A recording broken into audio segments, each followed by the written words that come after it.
If you want to see some Telluride residents get really riled up, ask them about the Ridge Affordable Housing Project. For those who aren't familiar with the project, the town of Telluride and San Miguel County are collaborating together and in the process of acquiring a parcel on Deep Creek Mesa just next to the Telluride airport.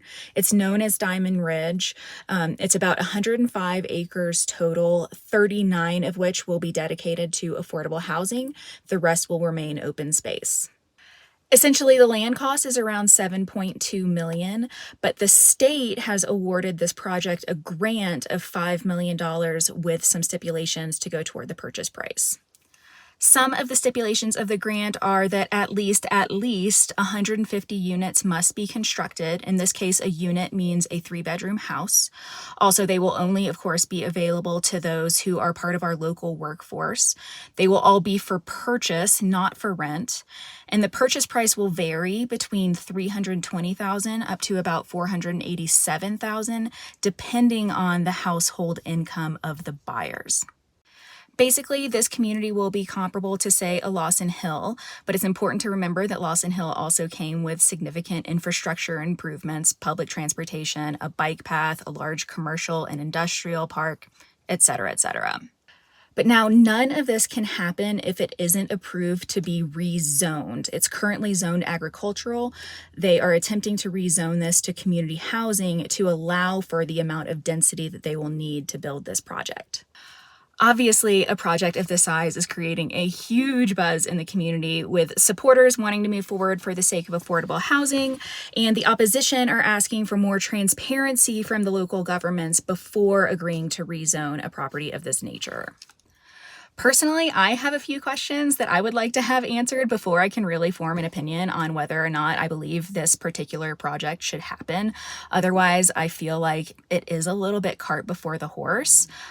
Just a few questions. Questions like, how many units will be built? Will it be 150? Will it be 700?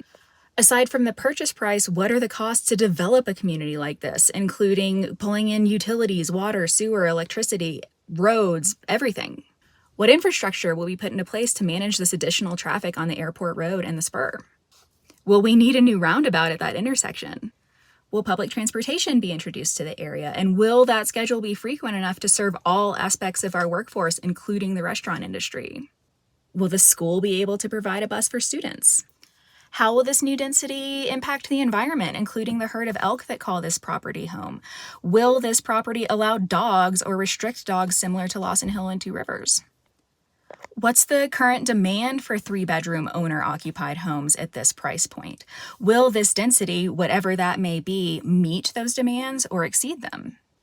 If it exceeds the demand, what will that do to our population? Will it increase our population? Will it decrease job opportunity for current locals?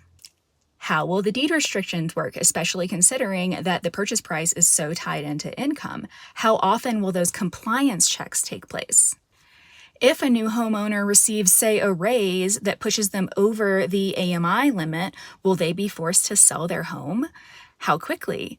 Will that purchase price of their home be based on their original purchase price or the income of the new buyer? Or if a homeowner loses a job or has a decrease in income that puts them below the AMI limit in which they purchased, will they be able to refinance their home for a new purchase price based on their new income? I could ask these questions all day. I'll leave it here. I look forward to learning more as this project unfolds. There is a meeting tomorrow. I'll post the details of that in the description below. If you have questions that I didn't cover or you have other thoughts on this project, please feel free to leave them in the comments and I'll keep y'all posted. Thanks, guys.